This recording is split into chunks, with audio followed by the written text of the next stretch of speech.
목회를 하면서 누리는 많은 은혜가 있는데 그 중에 하나는 좋은 사람들을 만나는 것입니다. 그런 면에서 의손교회와 또 여러분들은 저에게 그 큰 은혜 중에 하나입니다. 왜 그것이 저에게 은혜가 되냐? 그런 분들과 만남을 통해서 참 많은 것을 배우게 됩니다. 목회자는 그 삶의 영역이 이제 교회라는 영역 안에 이렇게 갇혀 있을 때가 참 많이 있습니다. 그곳에서 사람들을 만나는 부분에 있어서 또 활동할 수 있는 영역이나 그 관계의 부분들이 상당히 이제 제한되어진 것처럼 보이지만 또 한편으로는 많은 분들을 통해서 또 그분들을 만남을 통해서 삶을 배우고 삶을 이야기하곤 하고 또 듣고 하면서 그 경험의 폭이 때로는 이제 간접적인 경험일 수는 있겠으나 이 경험들을 또 배움들을 깨달음들을 얻을 때 참 좋다, 감사하다라는 생각을 하게 됩니다.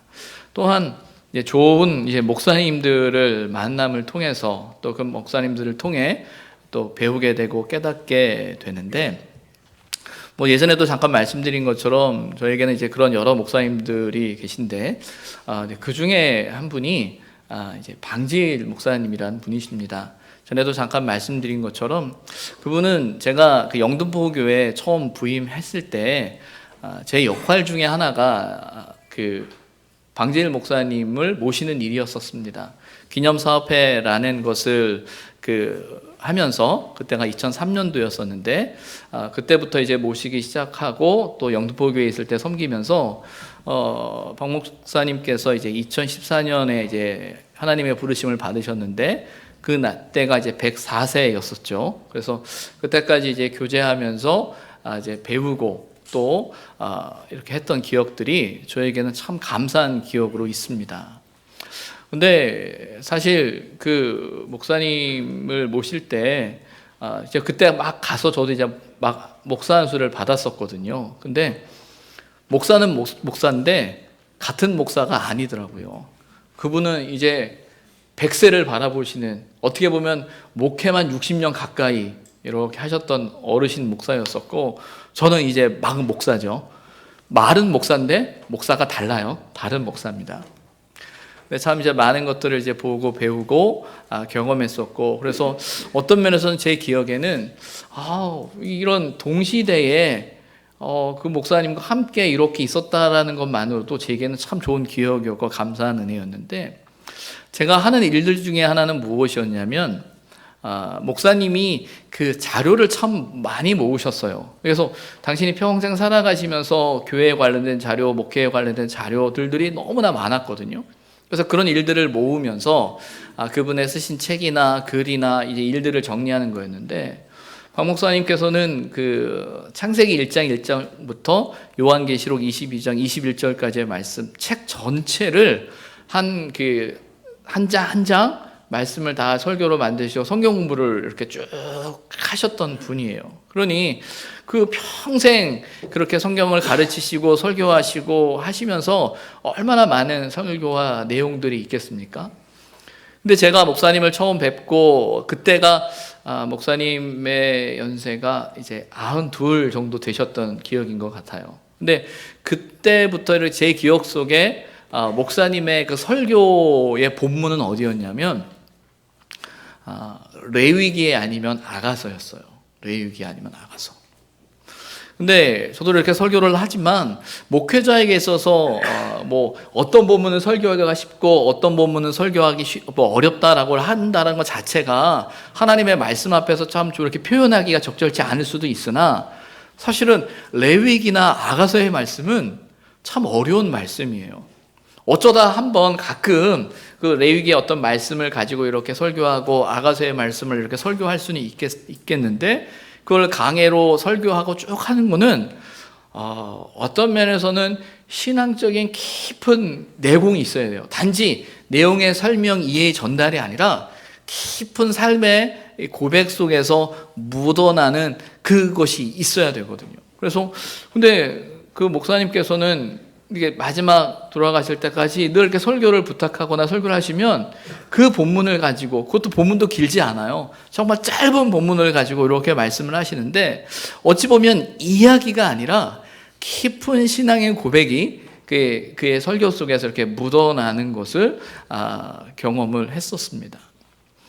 그런데 처음에는 그 레위기의 설교나 듣다 보면 재미가 없어요. 저게 무슨 소리지? 라는 생각을 솔직히 들기도 하고 하는 그런 경험들을 하다가, 저도 이제 신앙생활을 하고 목회자로 살아가면서 하나님의 말씀을 보면서 이렇게 훈련되어지는 과정 중에 다시금 이렇게 레위기를 볼 때 그때의 목사님의 그 생각, 그리고 왜 목사님이 그렇게 레위기의 말씀을 이렇게 아주 짧게 깊이 가르치시고 말씀하셨을까라는 생각을 해보면서 이유가 있었구나라는 생각을 하게 돼요. 그것은 무엇이었냐면, 그 목사님에게 있어서 레위기의 말씀의 가장 큰 핵심은 피의 복음이었기 때문이에요. 그러니까 레위기를 이야기하시면서 그분이 말씀하시는 가장 그 복음의 정수 핵심은 피의 복음이어야 한다라는 거예요. 그래서 제 목양실에 그 목사님의 피의 복음이라는 책이 잔뜩 있어요. 제가 기회를 봐서 여러분들과 좀 나눠드리고 싶은 생각인데, 책은 그냥 드리면 책의 가치가 약해지잖아요. 어떤 이유가 있어야 돼요. 어떤 의미가 있어야 돼요. 계기가 있어야 돼. 그래서 한번 나눌 수 있었으면 좋겠다는 생각을 갖는데, 그 레위기의 말씀을 강조하신 가장 큰 이유는 뭐였냐면, 복음의 출발과 핵심은 바로 우리의 죄를 깨닫는 것에서부터 출발해야 되는 거거든요. 그러다 보니 그 레위기의 말씀을 강조하셨어요. 오늘 말씀을 이렇게 시작하면서 제가 이 이야기를 꺼낸 이유는 무엇이냐면, 히브리서의 말씀을 이해하면서 이 레위기에 대한 이해를 갖는 것이 오늘 본문을 이해하는데 훨씬 쉽기 때문입니다. 레위기 하면 참 딱딱한 책이죠. 어려운 책이고 쉽지 않은 책이에요. 레위기에는 많은 제사의 규례와 원칙들이 나옵니다. 어떻게 하나님 앞에 제사를 드려야 되느냐라는 많은 이야기가 나와요. 많은 제사들의 설명이 나오죠. 그런데 그 많은 제사의 핵심은 뭐냐면 속죄의 문제입니다. 죄를 속하는 제사라는 거예요. 물론 제사의 성격이 좀 다르지만 궁극적으로 거기를 향하고 있어요. 그리고 이 속죄를 위해서는 제물, 피 흘림이 있어야 한다라는 이야기를 하고 있고요. 또 그 제사를 위해 대제사장이 존재하면서 하나님과 이스라엘 백성 사이에 그 하나님 앞에 나아가는 데 있어서 죄악된 모습으로, 죄된 모습으로 나아갈 수 없기 때문에 제사장의 역할, 특별히 대제사장의 역할은 하나님 앞에 이스라엘 백성들을 이끌어가는, 온전케 제사 드리는 역할을 이제 감당하는 사람들이에요. 그게 레위기의 핵심 중에 하나인데, 그래서 레위기를 보다 보면은 이제 속죄일에 대한 이야기가 나오는데, 대제사장의 역할이 무엇이냐면 1년에 한 번 지성소라는 곳에 들어가요. 둘째 장막이라고 표현하기도 하는데, 히브리서에는 그곳에 들어가는데, 거기가 얼마나 두려운 곳이냐면 자칫 조금이라도 잘못이 있으면 그곳에서 제사들이 다 죽을 수가 있는 거예요.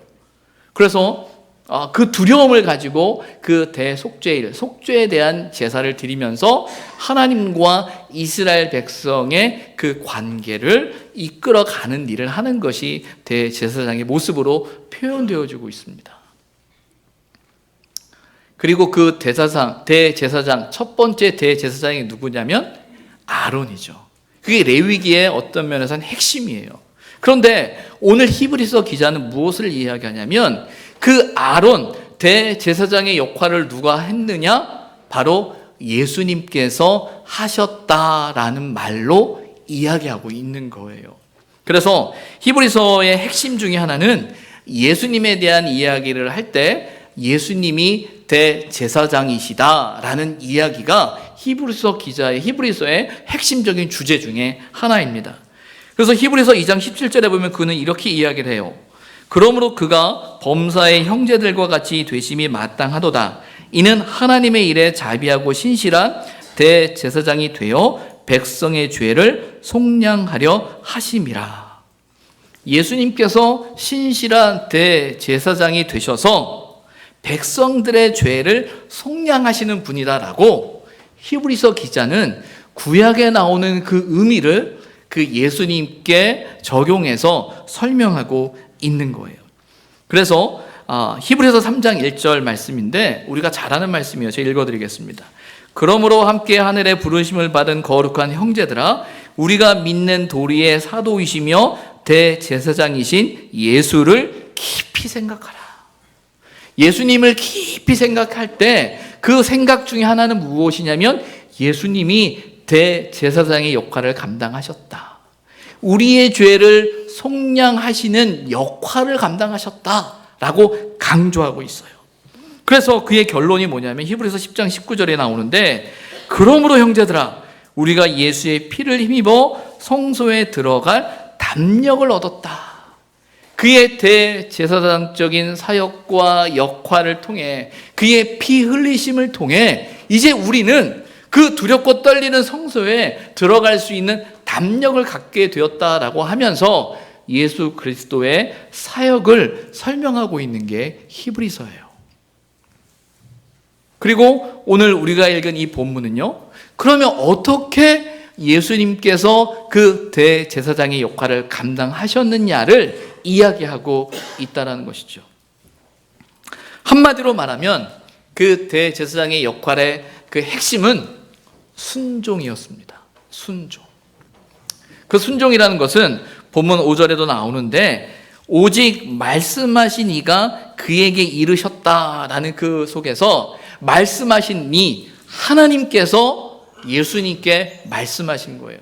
맡기신 거예요. 사명을 허락하신 거예요. 이 일을 감당하라 말씀하셨어요. 그 일에, 그 말씀에 순종하셨다라고 이야기하고 있는 거예요.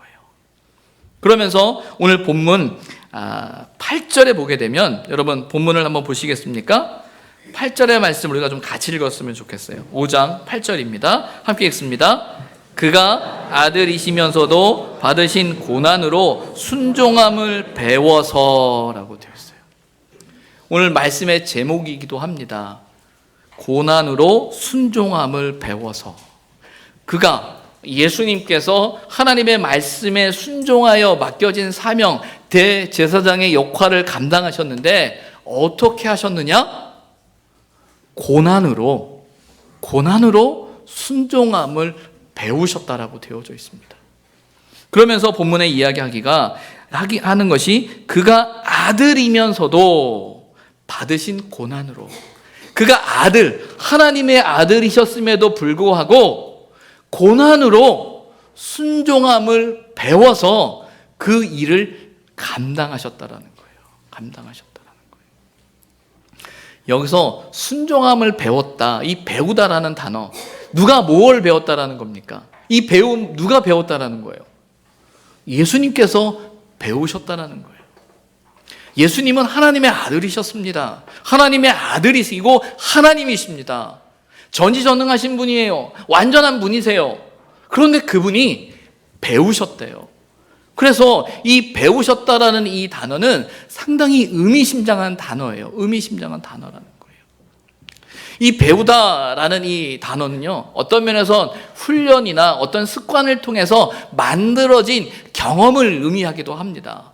그런데 여기서 말하는 이 배움이라는 것은 단지 경험의 문제가 아니에요. 단지 어떤 일을 해봤다의 문제가 아니라, 이 여기서 이 배움이라는 것은 예수 그리스도의 몸부림이에요. 하나님의 말씀, 하나님의 뜻을 이루기 위한, 하나님의 부르심 앞에 순종하면서 그에게 맡겨진 삶을 살아가며 그 뜻을 이루기 위한 몸부림이 배움이라는 거예요.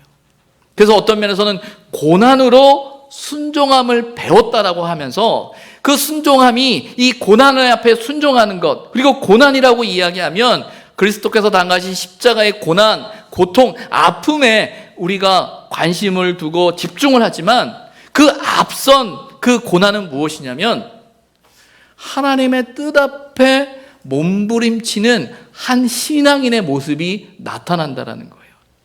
그게 바로 7절이에요. 7절에 이런 말이 나옵니다.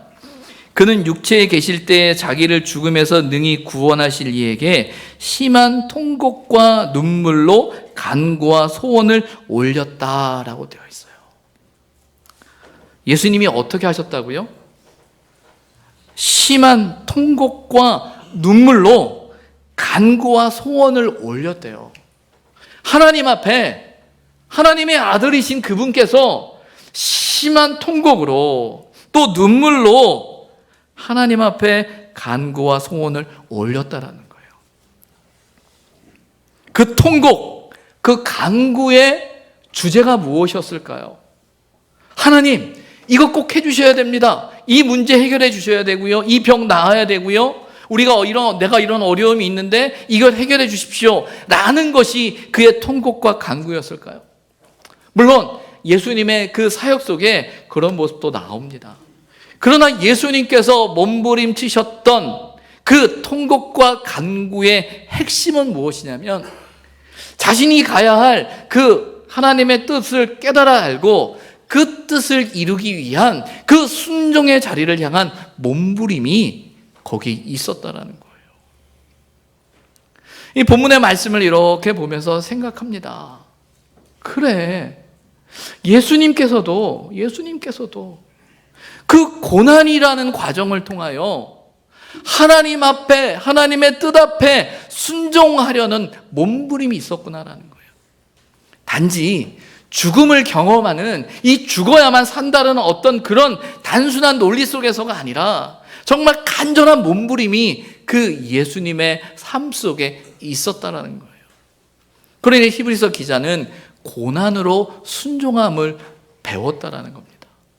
이 말은 그의 고난이 단지 고난이 아니었다라는 거예요. 그의 십자가의 그 고난과 고통이, 그의 삶의 몸부림이 단지 고난과 아픔이 아니고 단지 정해진 시간을 가기 위한 그 과정이 아니라 그 과정 속에 그가 한 인간으로서 고민했던 고뇌를 경험하게 되고 알게 되는 거죠. 이 본문을 보게 되면 이런 생각을 하게 됩니다. 결코 고난이 그냥 고난이 아니라는 거예요. 예수님께서는 그 고난의 시간을 통해 순종함을 배우셨대요. 예수님이 그렇게 하셨다면 저와 여러분의 삶은 어떻겠어요? 우리가 신앙생활을 하면서 제일 어려운 것 중에 하나는 고난의 문제 앞에 섭니다. 원하지 않는, 뜻하지 않는, 전혀 예상치 못했던 그 고난의 문제 앞에 부딪혔을 때 우리는 고민합니다. 어떻게든 그 고난의 문제를 해결하고 고난을 이겨내고 고난이 없어야 하는 것이 저와 여러분의 신앙의 목적일 때가 있어요. 그리고 그 고난이 없게 해달라고 간구하는 것이 우리의 기도일 때가 있다라는 거예요. 그런데 오늘 본문은 무엇이냐면 그 고난을 통해 예수님께서도 순종을 배우셨다라는 겁니다. 그렇다면 혹 저와 여러분의 삶 속에 원치 않는, 뜻하지 않는, 이해할 수 없는 어떤 고난이 있다면 그 고난 또한 우리를 가르치시는, 우리로 하여금 그 순종의 자리로 이끄시는 하나님의 뜻이 있지 않겠습니까? 우리가 순종이라고 이야기할 때 내가 순종한다라는 생각을 참 많이 합니다. 그런데 여러분, 그 순종을 이루시는 분은 하나님이심을 믿으셔야 합니다. 그러면 저와 여러분이 감당하는 그 순종은 무엇입니까? 고난으로 순종함을 배우셨다라고 되어 있죠. 그것은 바로 그 고난의 자리를 믿음으로 인정하는 거예요. 받아들이는 거예요. 그 고난의 자리에 서는 거예요. 그 고난을 감당하는 거예요. 예수님께서 그 고난을 감당하셨기에 순종을 하나님께서 이루신 거예요. 그런데 놀라운 건 이것으로 끝나지 않는 거죠. 이어지는 9절에 뭐라고 되어 있습니까? 온전하게 되셨다라고 되어 있어요.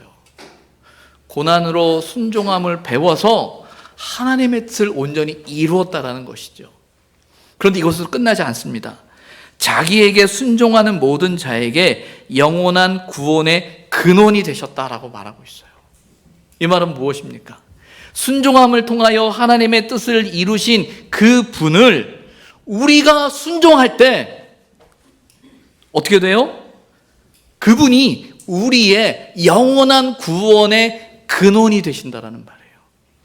여기서 근원이라는 말의 그 헬라어의 원뜻에 보게 되면 작가라는 뜻이 있어요. 글을 쓰다라는 의미가 있어요. 뭐냐면 그 구원의 주체가 하나님의 손에, 예수님의 손에 달렸다라는 말이에요. 이 말은 우리도 그분께 순종할 때 그분께 순종함으로 말미암아 구원의 역사가 일어나게 된다라는 거예요. 예수님께서 어떻게 순종하셨다고요? 어떻게요? 고난으로. 근데 그 고난의 모습이 앞서 말씀드렸던 것처럼 7절에 나오는 바로 심한 통곡과 눈물로 간구와 소원을 올리는 몸부림이었다라고 말씀을 드렸어요. 그렇게 기도를 올려드렸더니 그의 경건하심으로 말미암아 들으셨다. 여기서 들으셨다라는 건 어떤 것이죠? 고난을 없애야 하셨어요? 십자가를 안 지게 하셨어요? 아니죠. 다 감당하게 하셨다라는 말이에요. 여러분, 저와 여러분의 삶의 자리에서 우리가 당하는 고난과 문제 앞에서 저와 여러분은 어떻게 해야 그것을 감당할 수 있을까요? 그래, 그냥 이 고난이라니까 한번 견뎌보자, 참아보자, 이게 문제일까요? 아닐 겁니다. 그것은 무엇이냐면 그 고난의 자리, 어려움의 자리, 아픔의 자리에 있다고 할 때 그저 고난이니까이 아니라 그곳에서 우리의 몸부림이 필요해요. 그 몸부림은 무엇이냐면 하나님의 뜻을 깨닫고자 하는 몸부림이어야 한다는 겁니다. 앞서 말씀드렸던 이 방지일 목사님께서 이제 평생 목회를 하시고 한 신앙인으로 살아가시면서 이제 남겼던 말 중에 어떤 말이 있냐면 기도에 대한 정의를 하시면서 이렇게 정의를 하셨어요. 기도는 죄를 찾는 현미경이다라고 표현을 하셨어요. 여러분, 현미경과 망원경의 차이가 뭔지 아십니까? 망원경은 멀리 있는 걸 보는 게 망원경이에요. 현미경은요, 가까이 있는 것을 가까이 볼 뿐만 아니라 어떻게 돼요? 보이지 않는 것까지 계속 해부해서 보는 거죠. 그렇죠? 그게 현미경이에요. 기도는 죄를 찾는 현미경이다라는 그 말은요, 우린 종종 기도한다라고 하게 되면 우리의 문제와 우리의 원하는 것을 얻기 위한 도구로서 기도를 생각할 때가 많이 있어요. 근데 그분 평생을 100년이 넘는 시간을 살아가면서 그가 신앙인으로 몸부림치면서 내렸던 기도의 결론은 뭐였냐면 죄를 찾는 현미경이다. 그것은 우리가 하나님 앞에 기도한다는 것은 기도함을 통해서 내 뜻을 이루는 것이 아니라 하나님의 뜻이 내 삶 속에 이루어져야 하는데 내가 죄의 문제를 갖고 있다면 이룰 수 없다는 거예요. 그래서 기도함을 통해서 나의 죄를 찾아가고 정말 하나님의 은혜가 아니면 안 된다라는 마음으로 하나님 앞에 엎드릴 때 바로 그것이 기도의 은혜라고 고백하고 있는 거죠. 저는 이번 한 주간, 우리 고난주간, 우리 순환주간의 시간을 보내면서 저와 여러분 안에 그런 기도의 은혜가 있기를 소망합니다. 우리가 고난주간 또 순환주간을 하면서 우리가 특별 새벽 기도회를 이렇게 종종 해왔고 많은 교회들이 그렇게 합니다. 근데 이 저녁 시간에 이번에 기도회를 하자라고 말씀을 드린 건 좀 그 기도를 조금 더 깊이 했으면 좋겠다라는 기대가 있기 때문이에요. 물론 우리 교회는 전통적으로 정말 은혜로운 성금요일 저녁 시간이 우리에게 있어요. 정말 그 한 번의 기도를 통해서 또 기도의 모임을 통해서 우리에게 주는 특별한 은혜가 있음을 저는 경험해서 압니다. 그런데 그 기도를 위해서 우리가 월요일부터 화요일, 수요일, 목요일 그 기도를 향해서 우리가 깊이 기도의 자리로 한번 나아갔으면 좋겠어요. 새벽 기도는 그럼 왜 안 하셨습니까? 라고 하면 새벽 기도는 이렇게 해보니까 너무 짧아요. 너무 짧아. 오셨다 가기 바빠. 그러면 새벽 기도 안 해도 될까 생각했더니 어떤 분은 새벽밖에 못 와. 그럼 어떻게 해요? 새벽은 새벽대로 하고 저녁은 저녁대로 하는 겁니다. 우리에게 조금 더 기도의 기회가 있었으면 하는 거예요. 단지 무엇을 아뢰기 위한 기도, 무엇을 얻기 위한 간구 말고요. 정말 하나님 앞에서 정말 그 기도를 통해 정말 내가 때로는 고난당하고 있는 삶의 자리를 할지라도 그 기도함을 통해서 하나님의 뜻을 깨닫고 나의 연약함을 보고 하나님 우리는 이거밖에 안 됩니다라는 마음으로 정말 하나님의 그 보혈의 능력을 의지하면서 나아갈 수 있는 그 기도의 자리라면 그 기도의 자리는 우리를 변화시킬 거예요. 단지 기도해야 된다, 말아야 된다는 의미를 말씀드리는 게 아닙니다. 기도해야 한다는 어떤 그 율법적인 것을 의미하는 것이 아니라 정말 고난으로 순종함을 배우신 주님의 모습을 기억한다면, 그의 몸부림을 우리가 기억한다면 저와 여러분도 바로 그런 자리를 경험했으면 하는 거예요. 그리고 그 깊은 기도를 통해 우리의 영혼과 우리의 심령을 만지시는, 정말 내 힘으로는 순종할 수 없지만 그저 견딜 수밖에 없는 연약한 사람이지만 하나님 앞에 엎드릴 때 우리로 하여금 순종케 하실 그 하나님의 은혜를 경험하고 싶은 거예요. 그런 기도의 자리가 되었으면 좋겠습니다. 그런 삶이 되었으면 좋겠습니다. 우리의 기도를, 하나님의 구원의 역사를, 그리스도의 고난을 가볍게 생각하지 않았으면 좋겠어요. 예수님께서는 저와 여러분을 살리기 위해 몸부림치셨습니다. 그 몸부림을 조금이라도 경험할 수 있는 저와 여러분이 되기를 주님의 이름으로 부탁을 드립니다.